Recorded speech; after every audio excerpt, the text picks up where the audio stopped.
Bismillahirrahmanirrahim. Assalamualaikum warahmatullahi wabarakatuh. Berjumpa kembali di pelajaran sejarah Indonesia untuk kelas 10. Mengulas sedikit tentang materi sebelumnya, yaitu masa sebelum manusia mengenal tulisan. Kesimpulannya pada materi itu, untuk mempelajari sejarah awal manusia, ahli sejarah bergantung pada disiplin ilmu arkeologi, geologi, dan biologi, dan cabang-cabang ilmu lainnya. Masa praaksara adalah masa sebelum manusia mengenal tulisan. Masa praaksara terbentang dari penemuan manusia pertama di planet bumi ini hingga ditemukannya tulisan. Tujuan pembelajaran diharapkan setelah peserta didik mempelajari materi ini mampu menjelaskan proses terjadinya kepulauan Indonesia, menganalisis pembabakan waktu masa praaksara, menganalisis kaitan antara terjadinya paparan Sunda dan paparan Sahul dengan penyebaran jenis flora dan fauna di kepulauan Indonesia, mengambil hikmah tentang letak dan kondisi geologis kepulauan Indonesia, dan meningkatkan rasa syukur karena kekayaan flora dan fauna di kepulauan Indonesia. Sebelum membahas terkait manusia purba, marilah kita bahas sedikit tentang penciptaan jagat raya dan terbentuknya kepulauan Indonesia.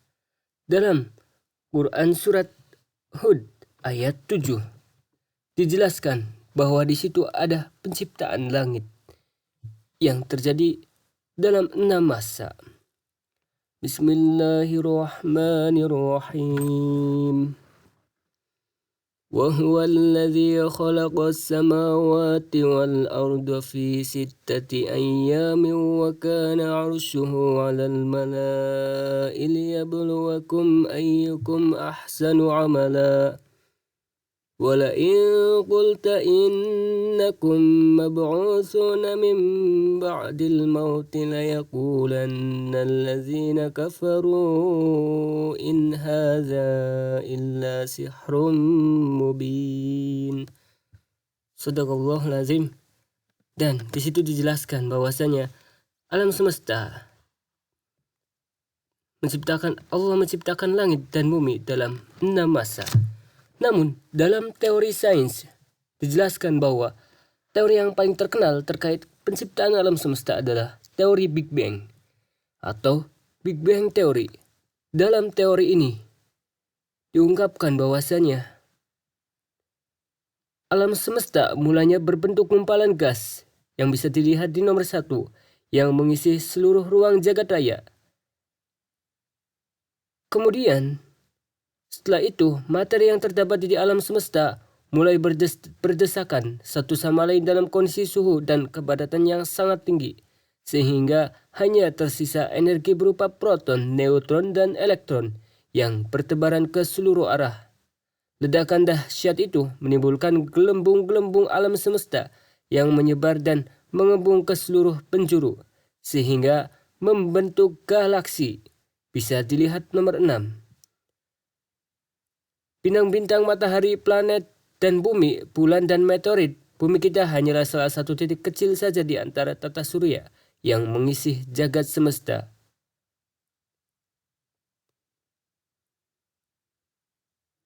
Nah, itulah terkait teori Big Bang Theory. Selanjutnya kita akan beralih ke pembentukan kepulauan Indonesia. Pembabakan waktu masa praaksara. Berikut akan dijelaskan bagaimana perkembangan bumi dari terciptanya sampai tumbuh-tumbuhan dan tumbuh binatang serta manusia yang hidup di dalamnya. Menurut teori geologi, yaitu ilmu pengetahuan yang mempelajari tentang pembentukan bumi secara keseluruhan, proses perkembangan bumi dibagi menjadi 4 tahapan.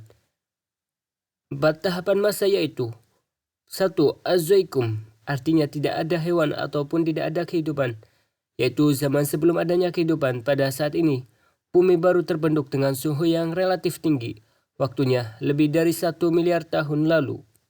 Zaman yang kedua adalah Paleozoikum, yaitu zaman purba tua. Pada masa ini sudah meninggalkan fosil flora dan fauna. Selanjutnya, zaman Mesozoikum, yaitu zaman purba tengah. Pada masa ini hewan mamalia menyusui hewan yang menyusui, hewan amfibi, dan burung dan tumbuhan berbunga mulai ada. Lamanya kisaran 140 juta tahun. Selanjutnya zaman Neozoikum, yaitu zaman purba baru. Zaman ini dapat dibagi lagi menjadi dua tahap, yaitu tersier dan kuarter. Zaman es mulai menyusut dan makhluk-makhluk tingkat tinggi dan manusia mulai hidup. Lalu bagaimanakah Kepulauan Indonesia terbentuk? Sebagian wilayah Kepulauan Indonesia merupakan titik temu di antara tiga lempeng, yaitu lempeng Indo-Australia di selatan, lempeng Eurasia di utara, dan lempeng Pasifik di timur. Nah, coba kalian bisa tonton sendiri terkait ulasan terbentuknya Kepulauan Indonesia dan Indonesia di lingkaran lempeng tektonik pada gambar tersebut. Di situ dijelaskan bahwasanya Kepulauan Indonesia merupakan kepulauan yang berada di Ring of Fire, yaitu cincin gunung berapi dunia. Akibatnya, pada Kepulauan Indonesia merupakan daerah yang mempunyai gunung berapi aktif, yang menjadi gunung berapi aktif terbanyak, bagian terbanyak di dunia. Lalu hikmahnya adalah dijelaskan pada video kedua. Hikmahnya yaitu tanah yang subur dan bisa menjadi objek wisata. Kemudian dari itu juga hasil dari letusan gunung berapi bisa dimanfaatkan seperti tambang pasir dan sebagainya. Selanjutnya adalah penemuan manusia purba di Kepulauan Indonesia. Pernahkah kamu mendengar tentang situs manusia purba Sangiran? Kini situs manusia purba Sangiran telah ditetapkan oleh UNESCO sebagai warisan budaya dunia. Tentu ini sangat membanggakan bangsa Indonesia. Pengakuan tersebut didasari berbagai pertimbangan yang kompleks. Satu di antaranya karena di wilayah tersebut tersimpan ribuan peninggalan manusia purba yang menunjukkan proses kehidupan manusia dari masa lalu. Sangiran telah menjadi sentral bagi kehidupan manusia purba. Berbagai penelitian dari para ahli juga dilakukan di sekitar Sangiran. Beberapa temuan fosil di Sangiran telah mendorong para ahli untuk terus melakukan penelitian termasuk di luar Sangiran. Pada materi manusia purba ini, diharapkan setelah antum mempelajari materi ini, maka dapat menganalisis Sangiran sebagai pusat perkembangan manusia, menganalisis beberapa temuan fosil di Sangiran, dan beberapa temuan fosil di Trinil, menganalisis juga jenis dan ciri-ciri manusia praaksara, dan mengklasifikasi jenis manusia praaksara. Selanjutnya, kegiatan penelitian manusia purba di Sangiran dan Trinil. Sangiran, perjalanan kisah perkembangan manusia di Kepulauan Indonesia tidak dapat kita lepaskan dari keberadaan bentang luas perbukitan tandus yang berada di perbatasan Kabupaten Sragen dan Kabupaten Karanganyar. Lahan itu dikenal dengan nama situs Sangiran. Nah, perhatikan baik-baik gambar fosil manusia purba di samping. Fosil itu juga disebut sebagai Sangiran 17 sesuai dengan nomor seri penemuannya. Fosil itu merupakan fosil Homo erectus yang terbaik di Sangiran. Ia ditemukan di endapan pasir fluvio-volkanik di Pucang, bagian wilayah Sangiran. Fosil itu merupakan dua di antara Homo erectus di dunia yang masih lengkap dengan mukanya. Satu ditemukan di Sangiran dan satu lagi di Afrika.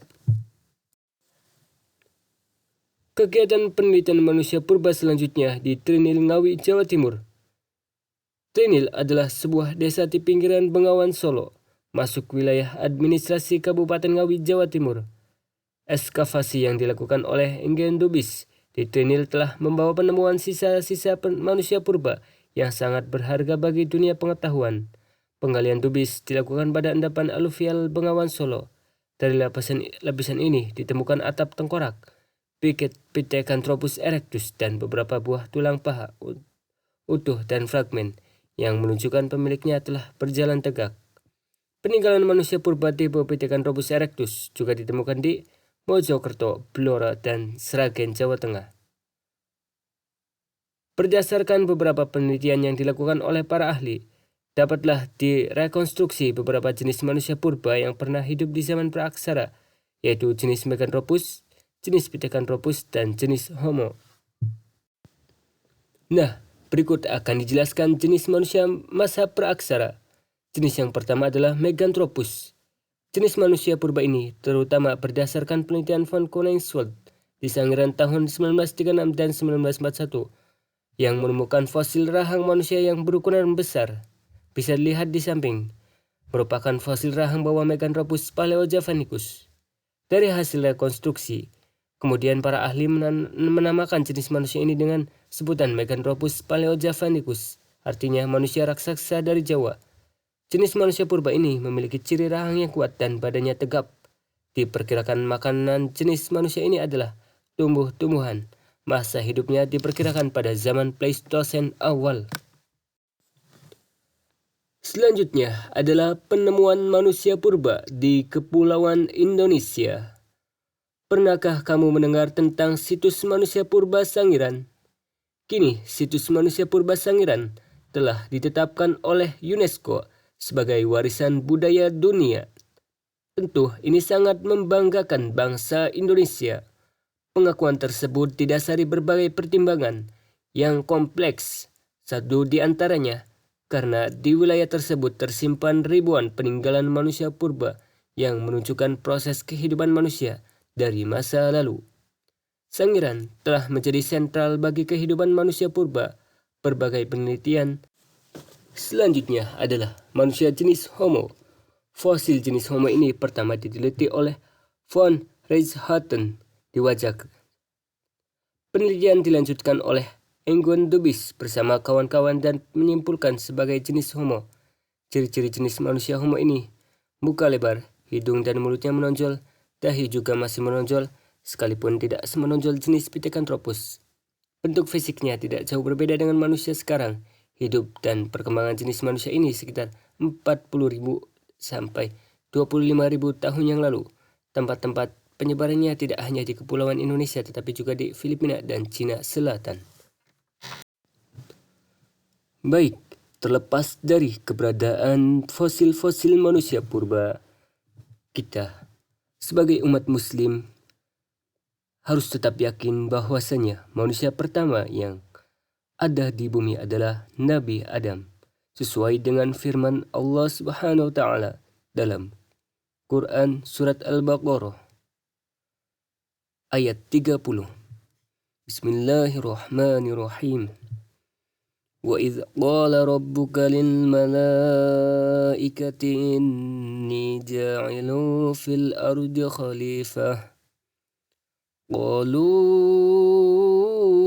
ataj'alu fiha man yufsidu fiha wa yasfiku ad-dima'a wa nahnu nusabbihu bihamdika wa nuqaddisu lak. Qala inni a'lamu ma la ta'lamun. Dan ingatlah ketika Tuhanmu berfirman kepada para malaikat, aku hendak menjadikan khalifah di bumi. Mereka berkata, apakah engkau hendak menjadikan orang yang merusak dan menumpahkan darah di sana? Sedangkan kami bertasbih, memujimu dan menyucikan namamu. Dia berfirman, sungguh aku mengetahui apa yang tidak kamu ketahui.